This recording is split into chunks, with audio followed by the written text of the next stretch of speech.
In this video, we're going to take a look at the Kaweco Sport. So let's jump straight to the end with my thoughts on this pen.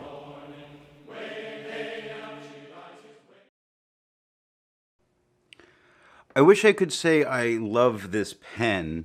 While I love its design, this particular pen has always had a problem of location for me. I lose it all the time in my pockets while I'm wearing the pants. This pen has gone through the laundry more times than anything else. It caused me to buy the Brass Sport, and accidentally, before the Brass Sport, the D-Like Alpha as brass, which had its problems. So this pen isn't for me a problem. I love its design. In plastic, I find it too light to deal with, which is the reason this particular one has the broad nib on it. Broad nib for this pen is a bit much as a carry-around pocket pen. Now, it's perfectly fine, and I really do enjoy the pen and enjoy its design. Again, it's this one that I don't care for because it's just too light for me in my pocket.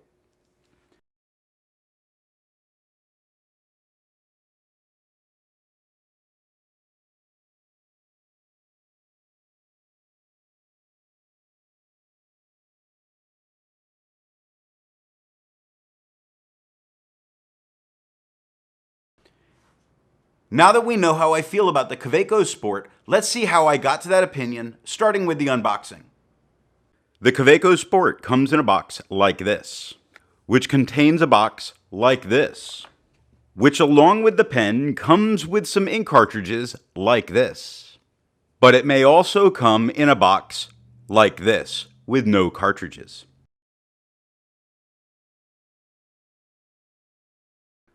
Both ways that you can get this pen, in the simple box or in the metal tin, are both perfectly good. They keep the pen protected. I will say I enjoy the metal box because I like small containers, but the cardboard box is really all that you need for this particular pen.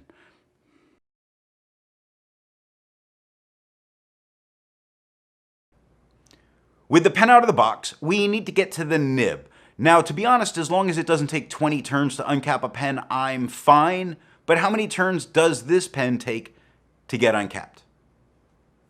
The Kaweco Sport takes 1¼ turns to uncap.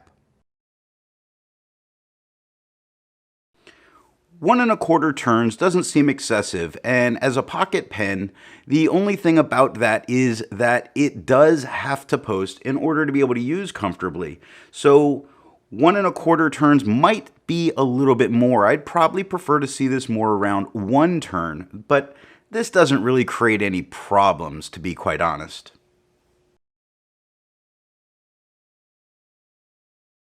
This gets us to the nib. This pen has a steel broad nib on it. This broad nib was purchased because I was purchasing a Pelican and knew that they had an issue with baby's bottom, and that these pens have problems with baby bottom in the broad, and this one did. This one required me to do a little bit of nib work to get rid of that, to not have any kind of flow problems. It was easy to fix and ultimately not a problem at all. Now, let's ink this pen up. The Kaweco Sport uses standard international short cartridges, their syringe type filler, or their aerometric filler, and holds approximately 0.5 milliliters of ink. The ink for today is Diamine's Aurora Borealis.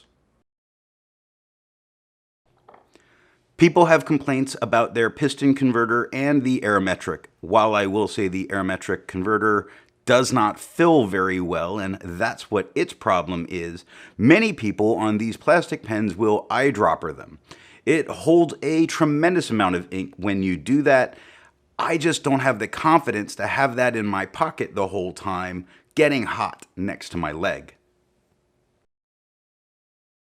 As a habit, I don't normally post my pens, but some pens need to be posted, and some people prefer to post their pens. I suppose you could use it without posting if you had really small hands. It's far too small without posting to use. It posts deep and secure and makes it plenty large enough to use. Small in the pocket, big in the hand. If you enjoy videos like this, then be sure to hit the subscribe button. Now, the important part, the writing sample.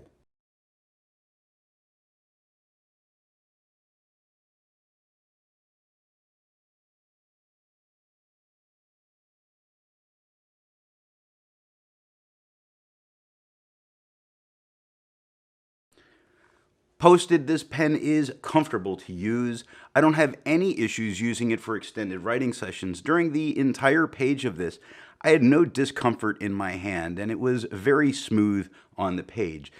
Again, I wound up actually getting rid of the baby's bottom on this particular nib, but on the medium and the fine that I have for the same type of pen, I have no issues and haven't. Their nibs are really well performing, and for what they're supposed to be, they're absolutely perfect. The number 5 nib, I don't see anything wrong. I know that sometimes people are looking for that larger nib, but this is a pen that's made to be small, and in its being small, it does everything that I would want. I do tend to try and put a bit more of a permanent ink into it for dealing with receipts when I'm out.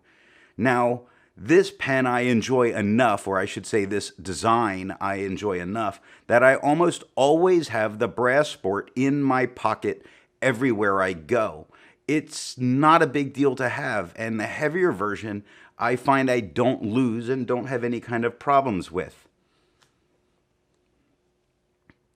I see it as a perfect match to a pocket-sized notebook without having to worry too much really about performance issues, because this is for jotting notes as you go, and it is perfect.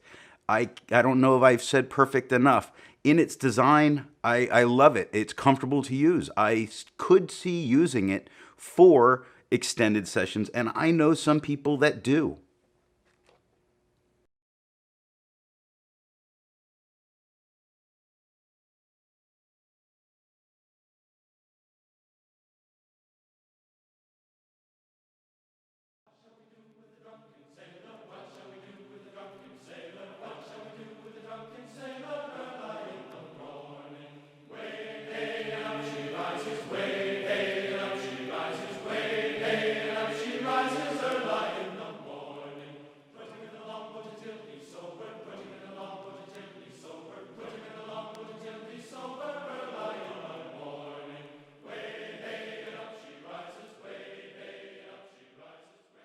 Now for something a bit more standard in comparing writing size.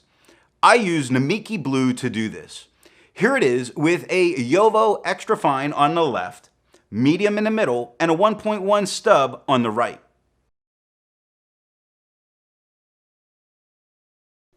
It fits right in line with what you would expect for nib sizes, so you get no real surprises here. It's not like a fine is going to write like a broad or a broad like a triple broad. It doesn't do anything silly like that. It simply is what you expect it to do.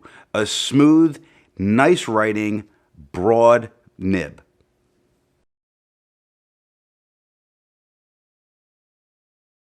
But how does this nib compare in writing size to other nibs I've used? Looking at the writing of a Kaweco Sport with a broad nib, here it is next to a Pelikan M1005 with a medium nib, a Pelikan M805 with a broad nib, a Mr. Pen Italics brand Chaplin's Tankard with an oblique italic nib, a Noodler's Neponset with a music nib, and a Jinhao 159 with a Goulet 1.1 stub.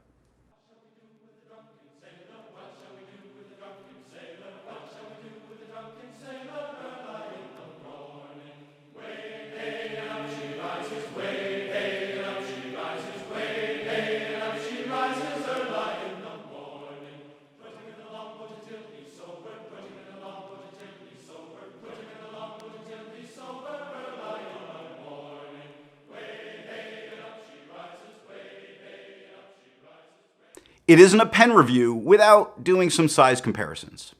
Here it is capped, here it is uncapped, and here it is posted. There are people that love this pen in its size, so much that there's collectors forums on Facebook and throughout on the internet for it. And you can see why in the variety of colors that you can get this pen in. It is very affordable for people who like to collect things. I can understand why there's so many that love it. It is a good pen. At this point, we have a dirty pen, so let's go clean it out.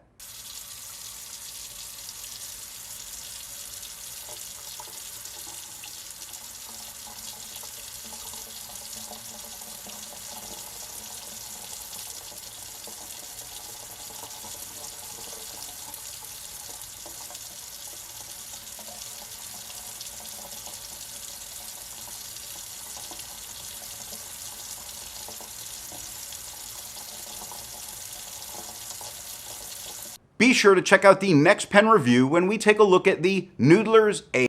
If you want to be able to support not just my channel, but any reviewer, then when you make a purchase, be sure to tell that retailer where you heard about it. Thanks for watching.